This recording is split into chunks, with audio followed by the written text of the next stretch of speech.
Bismillahirrahmanirrahim. Assalamu alaykum hurmatli televizor ko'ruvchilar. Bu haftalik Istiqlol xabarlari programmamizni ko'rishinglarni qizg'in qarshi olamiz. Men Abdulloh Yalqin. Hurmatli televizor ko'ruvchilar, oldindan biz diqqatingizga bu hafta huzuringizga sunmoqchi bo'lgan xabarlarimizning asosiy mazmunini tunishtiramiz. Diqqatingizda Xitoy tajovuzchilari yanada xalqimizni, bo'lib yoshlarimizni ichkiriga atalmish ishinde emgak kuchi nomida o'tkazishni jiddiy shaklda davomlashtirmoqda. Bu yilning 5 yilda dastlabki 3 oyda 28 mingdan ko'p yoshlarimizni yo'tkigan bu nomda ishkirga o'tkazilgan buning ichida 4752 nafar kishi. Shunday qildiqda Erdo'g'an musulmonlarga birlik chaqiriqi qildi nomli xabarimiz bo'ldi. Turkiya Cumhuriyet Reisi Erdo'g'an Türkiye Dini İşler İdaresi o'rlashtirgan Mavlud hafsi faoliyatiga qatnashib, musulmonlar duch kelayotgan tahdidlarni tilga oldi. Shunday qilib butun musulmonlarning birlashishi haqida chaqiriq qildi. Şundaqla xabarimizda Amerikadan Xitoyga qarshi cho'ng bir qadam mavzuli xabarimiz. Bunda Amerika Janubiy Xitoy dengizida Filippin bilan birlikda charlash elib borganligini oshkorladi. Shundaqla Filippinga harbiy jihatda jiddiy shaklda yordam berishni kuchaytirganligini oshkorladi. Bu va bundan boshqa xabarlarimiz diqqatingizda bo'ldi. Diqqatinglar ekranimizda bo'lsin.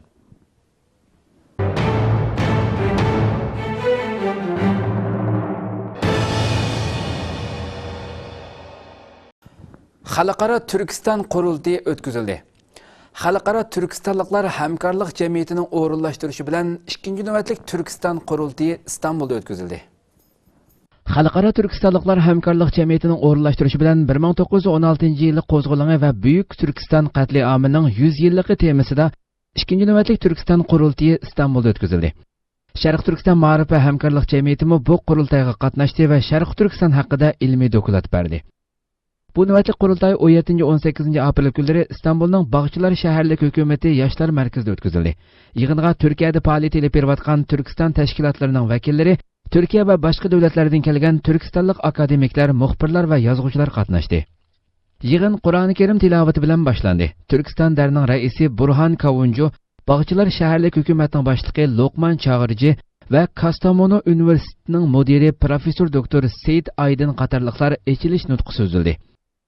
Burhan Kavuncu 1916-yili Turkistonda yuz bergan qirg'inchilikning tarixdagi eng cho'ng yaralardan biri ekanligini ta'kidladi va bu qirg'inchilikning oldi-keyindagi ahvollar ustida to'xtaldi. Loqman Chag'irji 21-asrda madaniyat va taraqqiyotdan so'z ochib yurgan davlatlarning borligini, lekin zulmning davom qilayotganligini, qon va ko'z yoshning to'kilayotganligini bildirib, bularning 90%ning islom dunyosida yuz berayotganligining ichinishli bir ahvol ekanligini aytdi. Professor doktor Seyit Aydin bu cho'ng qirg'inchilikni Turkiya va islom dunyosining xotirlashi va xotirlatib kun tartibga elib kelishining muhim ekanligini ta'kidlab o'tdi. Sharq Turkiston ma'rif va hamkorlik jamiyati bu yig'inga ishtirok qildi. Jamiyat raisi Hidoyatullo O'g'izxon boshchiligidagi bir hay'at yig'inning ochilishiga qatnashdi. 2 kunlik yig'in 7 bo'lakka bo'linib elib berildi. Yig'inning 2-chi kuni tushdan keyin Sharq Turkiston ma'rif va hamkorlik jamiyatining bosh kotibi Abdulahad Abdurahman Sharq Turkistonning Xitoy ishg'oliga tushib qilishi degan temada dokument berdi.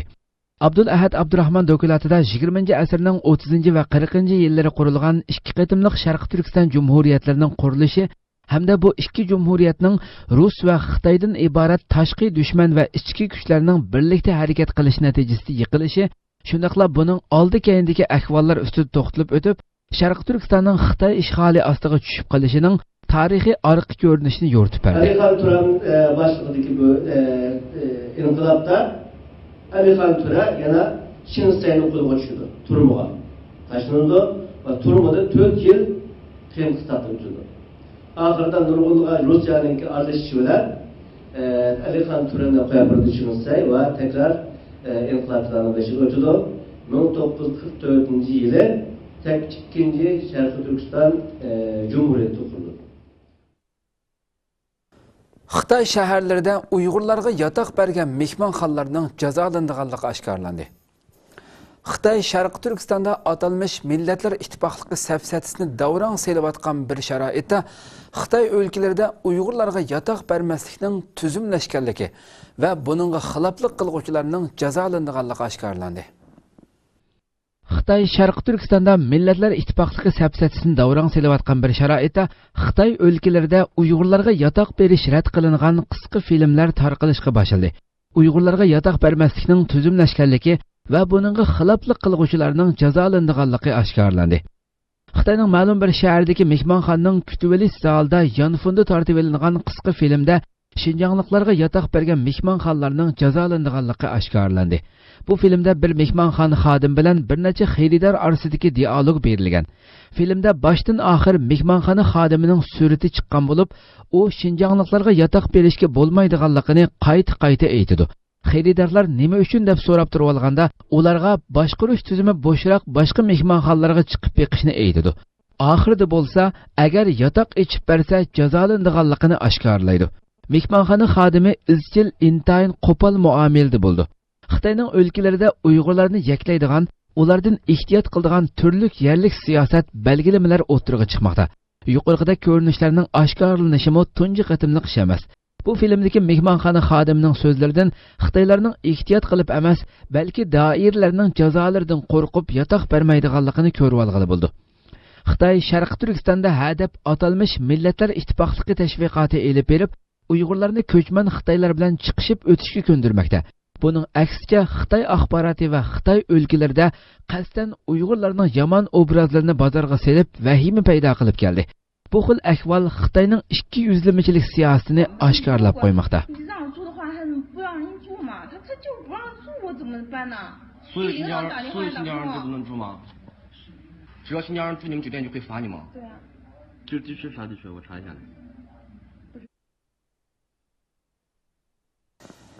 Sharq Turkistonlik o'smirlar pul qutamni yaxshilik bilan to'ldirdim nomli faoliyatga qatnashdi.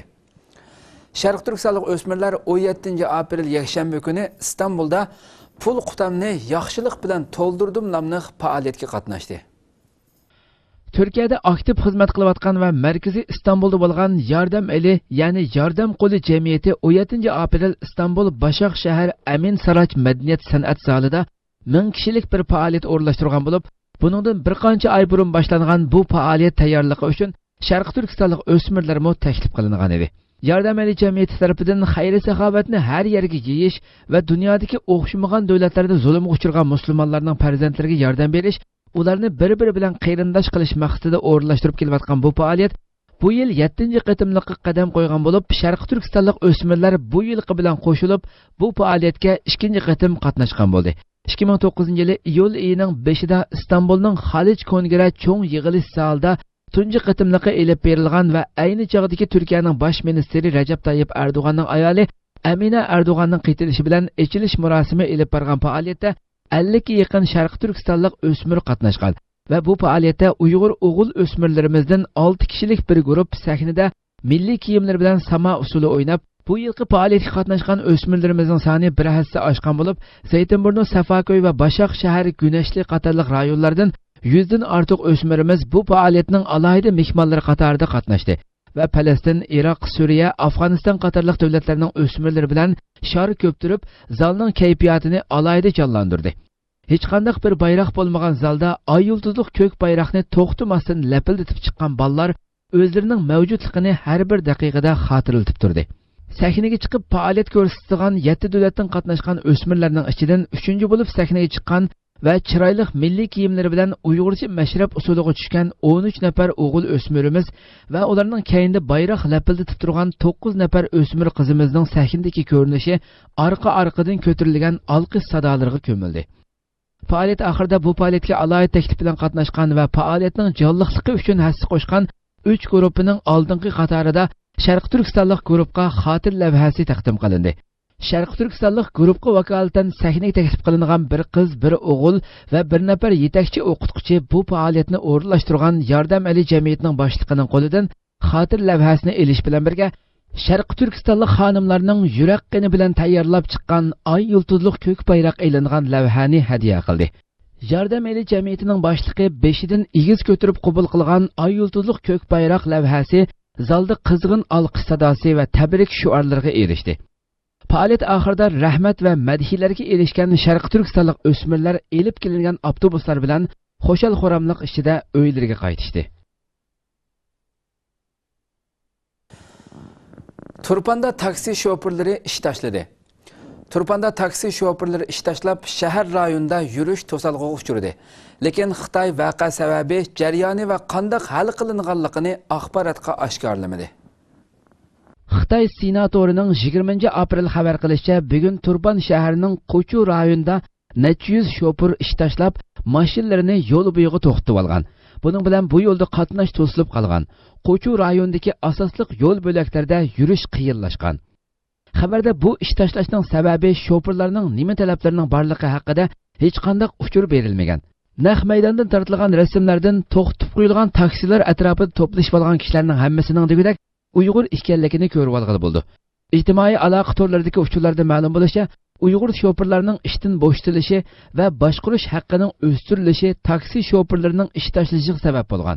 Turpan viloyati shahar qilib o'zgartirilgandan keyin nurg'un Xitoy ko'chmanlari Turpanga yerlashtirilgan va Uyg'urlarning ish o'rinlarini egallashga boshlagan. Egilishicha Turpandagi taksi shofirlarining oz bir qismi tungan bo'lgandan boshqa ko'pinchilari Uyg'urlar ekan. Xitoyda bo'libmi Sharqi Turkistonda so'z ifodalash erkinligi qattiq ta'qib ostiga ilingan bo'lib, tinch shaklda norozilikni ifodalash harakatlarimi zo'ravonlik nomida bostirildi. Ommaviy taratqulardagi ba'zi inkoslarda bu shofirlarning oqibatiga bo'lgan andishalar ifodalandi. Dehqon rassomlarning seliqi texmo ko'paydi. Xitoy ishg'olchilari Sharq Turkistonda atalmış Millatlar İttifaqligi taraqqiyot yili faoliyatini yo'l qo'ygandan buyon dehqon rassomlarning tashviqot rasmi sizish yuki texmo ig'irlashishga boshladi. Xitoy 33 yildan buyon Sharq Turkistonda atalmış Millatlar İttifaqligi nomida tashviqot elib berayotgan bo'lsa-mu, lekin bu yil 28 mart Sharq Turkistondagi Xitoy partikomi yig'in ochib, atalmış Millatlar İttifaqligi taraqqiyot yili faoliyatini boshlagan edi. Bunun bilan aslida butkul rayonni qoplagan qizil tashviqot texmo avj oldi. Xitoy dehqon rassomlarini qizil tashviqot rasmlarini chizishga selib, hatto maxsus musobaqa ko'rgazmalarni o'tkazib kelgan edi. Bu faoliyat yo'li qo'yilgandan keyin dehqon rassomlarni tashviqot rasmi chizishga selish qaytadan jonlangan edi. Tangritog' to'rining xabar qilishicha, bu faoliyat qanot yaydirilgandan buyon Kalpin noyisi 50 dan ko'proq dehqon rassomni tashkillab, har qaysi yezi bozor mahallarining madaniyat tema nomidagi tashviqot sahnalariga Millatlar Ittifoqligi temasida rasm chizdirgan. Lekin Xitoy Sharq Turkistonda hadab Uyg'urlarga Millatlar Ittifoqligi tashviqoti elib berayotgan vaqtda ijtimoiy aloqa vositalarida Xitoyning shaharlarida Uyg'urlarni mehmonxonaga kirgizmagan sin ko'rinishlar oshkorlanib, xilma-xil norozilik inkoslarini qo'zg'amoqda. Xotan nahiyasidan 3 oyda 28 mingdan ortiq emgak kuchi yo'tkalgan. Xotan nahiyasida bu yil kirib 3 oy ichida 28641 odam atalmış eşindi emgak kuchi nomida yo'tkalgan bo'lib, buning ichida 4752 odam Xitoy o'lkalariga yo'tkalgan. Nur to'rining 19 aprel xabar qilishicha, Xotan nahiyasi birinchi faslda 28641 odam qitim emgak kuchini yo'tkab, bu yillik vazifaning 37,6%ni o'rinlab, bulturning shu mezgildagidan 16,7% oshirgan. Buning ichida viloyat ichida 19133 odam qitim emgak kuchlari yo'tkalgan bo'lib, rayon ichida 4756 odam qitim emgak kuchlari yo'tkalgan. Ichkiri o'lkalarga 4752 odam qitim emgak kuchlari yo'tkalgan. Xabar mazmunidan qaraganda, emgak kuchlarini yo'tkashning davomlashadiganligini vazifa to'liq o'rinlansa, yil oxirigacha Xotan nahiyasidan taxminan 80 mingdan ortiq odamning eshindi emgak kuchi nomida yo'tkildiganligini ko'rib olg'ili bo'ldi. Xitoyning Baidu to'rida Xotan nahiyasining nupusi 270 ming deb berilgan. Buningdan bir yil ichida nahiya nupusining 3dan 1ning yo'tkildiganligini bilib olg'ili bo'ladi. Xitoyning eshindi emgak kuchi nomida Uyg'ur yoshlarini Xitoy o'lkalariga yo'tkishi Uyg'ur kuzatuvchilar va faoliyatchilarning diqqatini tortib kelgan nuqtalarning biri. Xitoy Uyg'urlarni atalmış eshindi emgak kuchi deb Xitoy o'lkalariga yo'tkaydi. Lekin Xitoydan yiliga necha million ishlamchi Sharq Turkistonga keldi. Ularning ba'zilari borgan joylarda makonlashib qoladi. Xitoyning dehqonlarni aram bermasdan hashar, siyosiy o'g'inish va qizil tashviqotga selayotganligi ma'lum. Xitoyning Uyg'ur dehqonlarining vaqtini butunlay kontrol qilib olishi, hatto sirtlarga yo'tkab ularni nazorat qilishi Xitoyning Uyg'urlarga qaratgan umumyuzlik mingi yuyish assimilyatsiya siyosatining tarkibiy qismi deb qaralmoqda. Sharq Turkiston bulg'unish eng og'ir rayonga aylangan. Xitoyning muhit bulg'ash tipidagi sanoat korxonalarining g'arbga, ya'ni bizning vatanimizga yo'tkilishi bilan Sharq Turkiston havo bulg'unishi eng og'ir bo'lgan rayonga aylangan. Muhit asrash tashkiloti bo'lgan Yeshil Tinchlik chorshanba kuni e'lon qilgan bir dokumentda ko'rsatilishicha, 2016-yili 1-faslda Xitoyning g'arbiy rayonlarida havo sifati nacharlashgan. Bu rayondagi muhit bulg'anishi eng og'ir 10 shaharning yerimdan ko'pragi Sharq Turkistonda ekan. Tekshirish natijasida ko'rsatilishicha, Sharq Turkiston va Xenan o'lkasi havo bulg'anish eng og'ir 2 o'lka bo'lgan. Mutaxassislarning qarashicha, texmo qattiq bo'lgan muhit asrash tadbirlarining o'ttirg'i chiqishi sababli muhit asrash tipidagi korxonalarda g'arbga yo'tkilish yuzlanishi ko'rilgan. Mazkur tashkilot Xitoydagi 362 shaharning sonliq ma'lumotlariga qarata analiz elib borgan. Natijada muhit bulg'anish eng og'ir bo'lgan 10 shaharning 6sining Sharq Turkistonda ekanligi o'ttirg'i chiqqan. Havo bulg'anishi eng nachar bo'lgani Qashqar shahri bo'lib, Urumchi, Xotan va Otishmo oldingi 10 ning ichiga kirgizilgan. Yeshil Tinchlikning bildirishicha, Beijing doiralari sharqiy qismda bulg'anishning oldini oldigan nurg'un cheklimlarni o'ttirg'i chiqargan. Bu sababli muhitni og'ir darajada bulg'aydigan sanoatlar o'ttira va g'arbiy qismdagi cheklash belgilamalari bo'lmagan rayonlarga yo'tkalgan. Xitoyning Sharq Turkistonda atom bombasi siniqi elib berishi sababli ekologiyaning buzg'unchilikqa uchrashi Uyg'urlar norozi bo'lib kelayotgan ishlarning biri. Yaqinda buyon Sharq Turkistonning janubida Xitoy doiralarining xohlagancha daraxt kesib, muhitga og'ir buzg'unchilik qilayotganligi oshkorlanmoqda. Turkiya universitetlarida Sharq Turkiston temasida dokument berish yig'ini o'tkazildi. Turkiyaning İzmir Universiteti va Gümüşhane universitetlarida Sharq Turkiston temasida dokument berish yig'ini ochildi. 14 aprel payshanba İzmir Üniversitesi Diplomatiya klubida Sharq Turkiston masalasi temasida ilmiy muhokama yig'ini ochildi. Yig'inda Aga Universiteti Turk dunyosi tadqiqot markazidan professor doktor Olimjon Inoyat Sharq Turkistonning rayonlik siyosat va rayonlik madaniyati tutgan o'rni degan temada, Anqara Universiteti Til va tarix geografiya fakultetidan dotsent doktor Erkin Ahmad Sharq Turkiston masalasi va Turkiya-Xitoy munosabatlari degan temada ilmiy dokument berdi. Maktab rahbarlari va o'quvchilarning bu yig'inga bo'lgan qiziqarligi va ahamiyat berishi dokument beruvchilarni mamnun qildi. 4-yilning 18-kuni Turkiyaning sharqiy shimoliga joylashgan Gümüşhane shahridagi Gümüşhane universitetida yuksalayotgan Xitoy va Sharq Turkiston masalasi temasida dokument berish yig'ini o'tkazildi.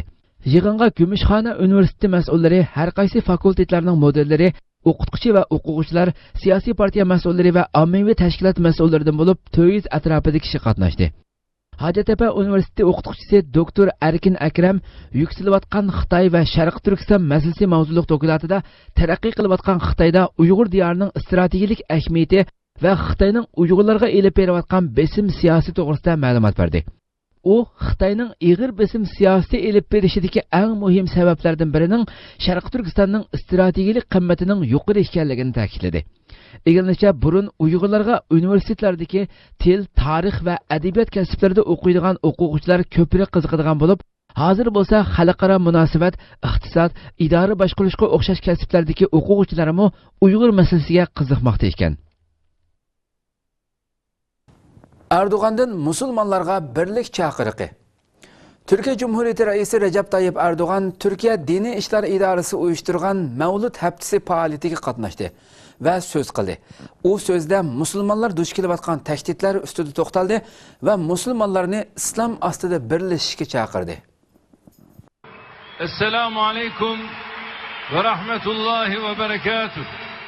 Türkiye Cumhuriyeti Reisi Erdoğan 17 aprel kech İstanbul'da o'tkazilgan Hazreti Peygamber tevhid ve vahdet temasidagi Mevlud Haftisi faaliyetiga ishtirok qildi. Erdoğan faaliyeti söz qilganda mazhabchilik, irqchilik va terrorning birlik barobarlik oldidagi 3 muhim xavf ekanligini aytdi. Erdoğan so'zda mazhab xarakterlik bo'linishlar to'g'risida to'xtalib, bizning birli dinimiz bor. U bo'lsa-mu islom.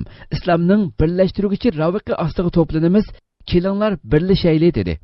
Faoliyat jarayonida so'z qilgan Turkiya Diniy ishlar idorasining boshlig'i Mehmet Görmez, insonlikni qaytadan tirildirish, yoshitish va qadrlash uchun Muhammad alayhissalom koinotga elib kelgan rahmatga ehtiyojimiz bor dedi. Mevlud Haftisi faoliyatlari 1989-yili Turkiya Diyonat fondi tarafidan boshlangan bo'lib, Turkiya Diniy ishlar idorasining qo'llashi ostida Turkiyada har yili bir qatim qutlug' sundigan haftadir. Bu haftada asosan payg'ambar sollallohu alayhi va sallamning hayotini tunishtirish, uningga bo'lgan sevgisini ifodalash maqsad qilingan faoliyatlar elib berildi. Yaqinqi yillardan buyon bu faoliyat asosan 14 apreldan 20 aprelgacha elib berilmoqda. Dedik ki Biz ne Şia ne Sünni böyle bir din tanımıyoruz. Bizim tek dinimiz var, İslam dedi.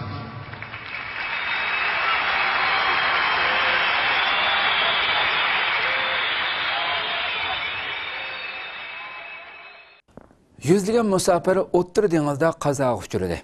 Çarşamba günü Birleşken Milletler Teşkilatı Musafirlar Mahkemesi ifade bildirip 16 aprel yüz bergen hadisede 500 ga yaqin kişinin O'rta dengizda qazoga uchirganligini dalilladi.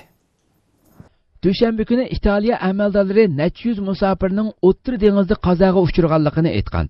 Çarşamba günü Birleşken Milletler Teşkilatı Musafirlar Mahkemesi ifade bildirip erişilgan sonliq ma'lumotlarga asoslanganda 16 aprel yuz bergan bir hodisada 500 ga yaqin kishining O'rta dengizda qazoga uchirganligini dalilladi. 41 kishi qutqizilgan bo'lib, ular Somali, Efiopiya va Sudan qatorliq davlatlardan kelgan ekan. Bu kishilardan ilingan ma'lumotlarga asoslanganda ular bir koni kemiga o'ltirib, Liviyaning Tobruk portidan Yevropaga qarab mangan. Kemida odam bek ko'p bo'lib, yo'lga chiqib necha soatdan keyin o'rilib ketgan. Xalqaro musofirlar tashkilotining ma'lumotlariga asoslanganda, bu yil 1-oydan 4-oygacha 700 dan ko'p odam Liviyadan yo'lga chiqib, O'rta dengiz orqali Yevropaga berish safarida hayotidan ayrilgan. 179 ming kishi Yevropaga yetib kelgan bo'lib, ko'p qismi Gretsiyaga kelgan. Balkan quruqliq liniyasi taqib etilgandan keyin dengiz orqali Yevropaga kelganlarning soni ko'paygan. Italiya dengiz sahili soqchilari bu yilning oldingi 3 oyida O'rta dengizda 16 mingdan ortiq musofirni qutqizgan. Amerika va Saudiya Arabiston munosabatlarida surkilish. Amerika prezidenti Obama Saudiya Arabistonga ziyoratga keldi. Podshoh Salman uni qarshi olish uchun aerodromga chiqmadi. Ikki davlat munosabati axborotdagi qiziq nuqtalarning biriga aylandi. Xalqaro matbuotlar Obamaning Riyodga bo'lgan 2 kunlik ziyoratining Amerika Iran bilan munosabatini taraqqiy qildirayotgan bir vaqtga to'g'ri kelganligiga, shuning bilan birga Amerika 11-sentabr voqeasini tekshirish komiteti ilgari oshkorlamagan bir qo'shimcha hujjatning Amerika jamoat fikrining qiziq nuqtasiga aylanganligiga diqqat qildi. 20 aprel Obama Riyodga yetib kelgan aerodromda uni Riyod valisi va Saudiya tashqi ishlar ministri qarshi olgan. Podshoh Salmanning bundan burun nurg'un davlat rahbarlarini aerodromga berib kutib olganligi, lekin bu qitim bormaganligi diqqat tortdi. Paris qo'ltiqi tadqiqot markazining tadqiqotchisi Mustafa Alanining bildirishicha, to'van darajalik amaldorning Obamani kutib olishga o'rinlashtirishi Saudiyaning Obamaga bo'lgan ishonchining to'vanlaganligini ko'rsatib berdi ekan. Taratqular Amerika bilan Saudiya Arabistonining yaqin do'stlik munosabatining bundan keyingi taraqqiyotiga diqqat qildi. London Podshoh institutining jamiyatshunosi Madavi Al-Rashidning qarashicha, Amerika bilan Saudiyaning manfaati qarama-qarshi yo'lga bormoqda ekan. Obama O'rta Sharqda ko'p qutblashgan bir necha rayonlik cho'ng davlat rolini bo'lishadigan siyosiy tartibni ishga oshirishni umid qildi ekan. Saudiya bo'lsa o'zining rayon hukmronligini davomlashtirishni xohlaydi ekan. Riyodga nisbatan aytganda, Obama hozirga qadar Saudiyaning O'rta Sharq hukmroni bo'lish orzusiga jang e'lon qilgan birdan-bir Amerika prezidenti ekan. Bir qism mutaxassislarning qarashicha, Saudiya Arabiston Obamaning Iran bilan O'rta Sharqni bo'lishish talabiga kuchlik norozi ekan. Obama çarşamba günü Podshoh Salman bilan uchrashish olib borgan. Ikki taraf keng qo'rsoq usullar bilan rayonlar orasidagi to'qinishlarni pasaytirishga qo'shilgan. Payshanba kuni Obama Paris qo'ltiqi davlatlari kengashiga qatnashib, O'rta Sharq rayon to'qinishiga taqobil turish siyosatlari ustida muzokara olib borgan. Amerikadan Xitoyga qarshi cho'ng bir qadam. Amerika Janubiy Xitoy dengizida Filippin bilan birlikda chorlash elib berayotganligini oshkorladi. Shuning bilan birga Filippinga bo'lgan harbiy yordamini kuchaytirganligini bildirdi. Amerika Mudofaa ministri Ashton Carter Filippin Mudofaa ministri Gazman bilan birlikda o'tkazgan muxbirlarni kutib olish yig'inida Amerikaning 300 askarning bu oyning oxirigacha Filippinda qolganligini bildirdi. Amerika Filippinga askar avatish qitim sonini ko'paytirib, harbiy mashq va bu rayondagi harbiy faoliyatlarni qo'llashni kuchaytirgan. Buningdan bir necha kun burun Filippinning Xitoy turishliq bosh elchisi Amerikaga chaqiriq qilib, Xitoyni talash tartishliq Scarborough arli atrofida qurilish elib bormaslikka nasihat qilishni talab qilgan. O'tgan hafta Amerika Mudofaa ministrligi Filippinga $40 million harbiy yordam ta'minlab, istixborot almashtirish, razvedka va dengizni chorlashni kuchaytirganligini bildirgan edi. İgilnişçe Amerika 5 o'rindagi Filippin harbiy bazasiga Amerika armiyasining xodimlarini turg'izib, harbiy mashq va boshqa vazifalarni ijro qilishga yordamlashadi ekan. 15 aprel juma kuni Amerika mudofaa ministri Carter Janubiy Xitoy dengizidagi Amerika aviamatkasiga chiqqan. Xitoy buningga qarata Xitoy harbiy ishlar komitetining muavin raisi Fan Changlongning yaqinda Janubiy Xitoy dengizidagi orollarda tekshirish elib borganligini oshkorladi. Tayvan va Xitoy orasida adliya huquqiy jiddiychiligi. Tayvan vakillar o'miki Keniya Xitoyga qaytarib bergan tayvanlik gumondorlarning masalasini muzokara qilish uchun Xitoyga keldi. 10 kishilik Tayvan vakillar o'miki 20 aprel Keniya Xitoyga qaytarib bergan tayvanlik gumondorlarning masalasini muzokara qilish uchun Beijingga kelgan. Tayvan Markaziy agentligining xabar qilishicha, bu o'mak Tayvan Qonun ishlari ministrligi, Jinoiy ishlar idorasi, Tayvan Xitoy komiteti qatorliq organlarning vakillaridan tashkil topgan. Bu o'mak Xitoy bilan Keniya dilosi, Malayziya dilosi va ikki tarafning jinoyatlarga o'rtaq zarb berish qatorliq masalalar ustida kengash olib bordi ekan. Keniya telegraf aldamchiligiga chetilib qolgan 45 nafar tayvanlikni Xitoyga qaytarib bergandan keyin Xitoy va Tayvan orasida bu masalani ko'rdab jiddiychilik shakllandi. Tayvan Xitoyning o'z fuqarolarini qaytarib ketganligiga kuchli norozilik bildirdi. Xitoy bo'lsa bu kishilarga qarata adliya huquqiy borligini da'vo qildi. Bu kishilar telegraf aldamchiligi bilan ayblandi. Xitoy markaziy televiziya kanalida ularning iqror qilgan ko'rinishlari berildi. Bu ish Tayvanga zo'r besim elib keldi. O'tgan hafta Malayziyaning telegraf aldamchiligiga chetishliq tayvanliklarni Xitoyga qaytarib berdiganligi haqida xabardor qildi.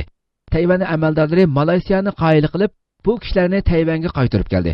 Bu ish Xitoyning tanqidiga uchirdi. Hurmatli televizor ko'ruvchilar, shuna qilib bu haftalik istiqlol xabarlari programmamiz bu yerda oxirlashdi. Kelar qatimqi programmamizni ko'rishingizlarni Janobiy Alloh topshiramiz. Programmamizning oxirida ekran orqasidagi barliq xizmatdoshlarimga ko'p rahmat aytaman. Assalomu alaykum va rahmatullohi taala va barakatuh.